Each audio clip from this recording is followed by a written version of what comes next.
దేశవ్యాప్తంగా సంచలనం సృష్టించిన నీట్ పేపర్ లీక్ కేసులో ఇన్వెస్టిగేషన్ స్పీడ్ గా సాగుతుంది. లీక్ వెనుకున్న సూత్రధారులను వెతికి పట్టుకునే పనిలో సీబీఐ దూకుడు పెంచింది. ఈ కేసుకు సంబంధించి ఇప్పటికే సుమారు 9 మందిని అరెస్ట్ చేసిన సీబీఐ తాజాగా నాందేడ్లోని అశ్విని కదం అనే వ్యక్తి ఇంట్లో సోదాలు నిర్వహించింది. సుమారు 8 గంటల పాటు చేపట్టిన ఈ సోదాల్లో సీబీఐ కీలక సమాచారం రాబట్టింది.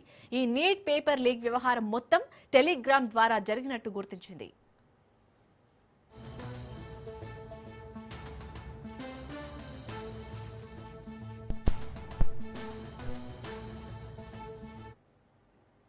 దీంతో డిజిటల్ సాక్ష్యాల కోసం సదరు వ్యక్తులకు సంబంధించిన మొబైల్ ఫోన్లు, ల్యాప్టాప్లను స్వాధీనం చేసుకుంది సీబీఐ.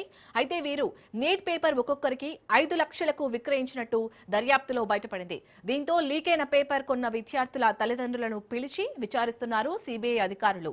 అలాగే ఈ కేసులో నిందితుడిగా ఉన్న నాసిక్కు చెందిన శుభం ఖైర్నార్ బ్యాంక్ ఖాతాల అధికారులు పరిశీలించగా భారీగా జరిగిన ఆర్థిక లావాదేవీలు జరిగినట్టు గుర్తించారు.